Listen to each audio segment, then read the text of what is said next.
The danger is that China might actually go on the offensive, not militarily. I mean, there's a lot talked about, China invading Taiwan and so on. I would dismiss that. I just don't see that. Apart from anything else, the Chinese know this. They're not going to invade, for goodness sake. That's not their approach at all. But I think the attack on America is going to be financial. Putting myself in Xi's shoes, I would just bring down the dollar. I mean, it's an extreme thing to do, but having laid the groundwork with CIPS, the Chinese settlement system, which excludes the dollar, having laid the groundwork for a yuan, which is exchangeable, which will be, it is already exchangeable for gold.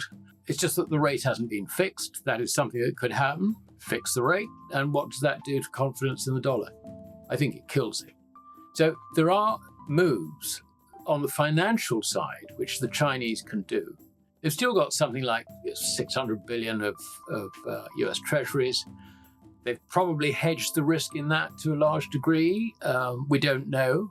But that's something which they could bring into play. I think also there's a feeling that Trump's targeting BRICS because, for a start, Argentina accepted membership of BRICS, and then when Milei got in, that was rescinded for American support, as it were.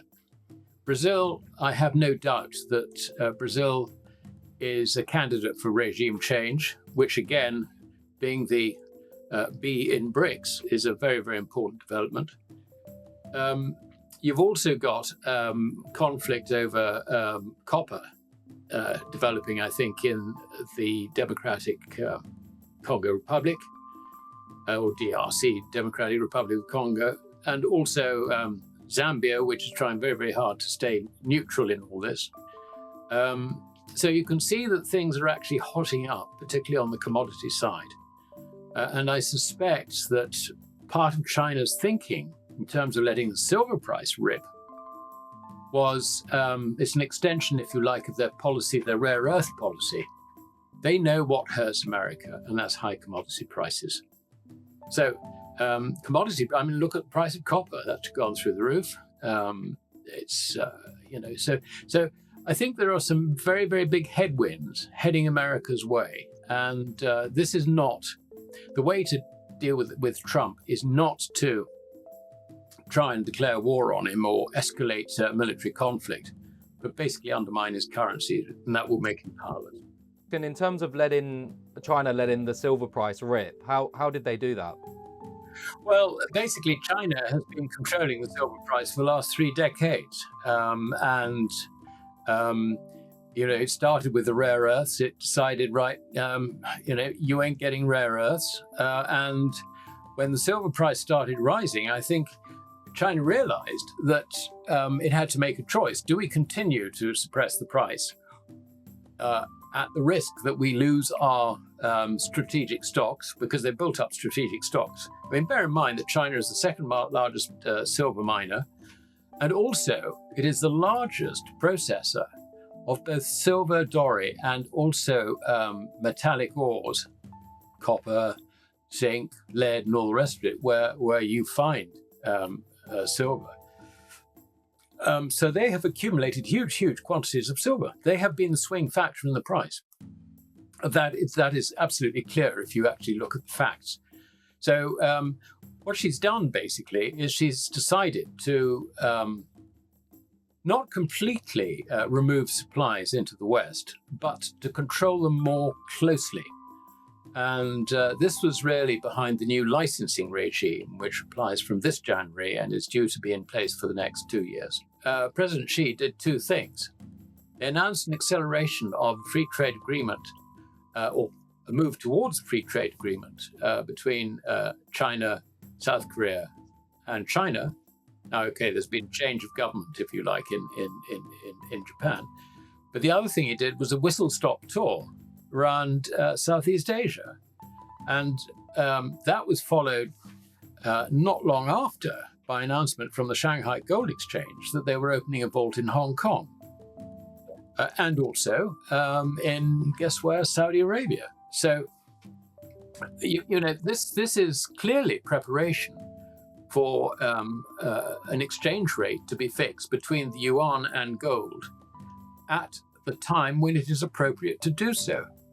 And that time, in my view, and this is, you don't have to be the brain of anywhere to work this one out, is bound to be when the Chinese feel they've got to protect the yuan from a collapsing Western financial system. And that collapsing financial system, I think, is probably tied up very much with the equity bubble in America, the credit bubble, in effect. When that goes pop, then the whole system is going to be destabilized. And that, I think, is going to be the big story in the first half of 2026. And it will kill the dollar as well. I mean, from that point, the dollar is really going to go down.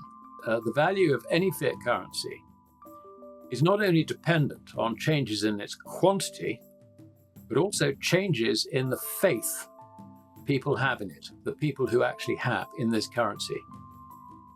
Now, that faith is deteriorating. I mean, you can see with the Chinese moves basically to take the whole of the BRICS and the Shanghai Cooperation Organization away from the dollar. Introducing, I mean, all this stuff about unit and all the rest of it is actually hogwash. What they're doing is quite simple. They're doing a Bretton Woods Mark III, and that is a currency system which is based on a yuan, which for trade settlement purposes will be tied to the value of the dollar. I don't see the Chinese public being allowed to exchange their yuan for gold. Sorry, tied to gold, I should say. I don't see them being able to exchange their yuan for gold. But at the international trade level, countries will be swapping yuan for gold and gold for yuan. That's the whole point. The only thing we don't know at this stage is what the fixed rate will be, and there will be a fixed rate. That way, the yuan for international trade purposes becomes a gold substitute. They won't need to hold gold, they can hold yuan. And that's basically where it is going. And the dollar will be out of it completely. I mean, if the dollar can't even try to go back on a gold standard because there is huge doubt over the gold reserves at the US Treasury. We know, for example, that a lot of gold disappeared into the market when they tried to rig the market in the 70s to drive gold out of the system. We know that there was a massive carry trade out of bullion, lease bullion. Your leasing costs were 0.5%, 1% tops. And at the time, you could sell it into the market and apply the dollar proceeds to US treasuries, which were yielding anything from 10% down to 5%, from the early 1980s onwards. So where did that go? Well, an analyst called Frank Veneroso reckoned that it all went into the market, never to be seen again. He thought it was probably adorning the necks of Asian women, which I think was a slightly flippant remark, but it was something that made the point. I reckon that China was in there picking it up because it was really from 1983 onwards, China basically embarked on a program of secretly buying gold. And, they had a wonderful bear market to do it. And when did the States suddenly decide that it could let its own citizens in on the act? That was at the bottom of the market in 2002. And the Shanghai Gold Exchange was then opened. And since then, the general public have taken delivery of something like 28,000 tons of gold. And that's in addition to anything which Chinese government acquired. We're not talking about the People's Bank's reserves at all. That's a completely different thing. But what they acquired, I reckon they could easily have acquired between 20 and 25,000 tons by 2002. And they have continued to acquire gold since then. I think at a lesser pace, admittedly. But they've got ample reserves. And a lot of those reserves would have come out of Fort Knox, in effect, as a result of America's attempts to drive gold out of the system and replace it with the dollar.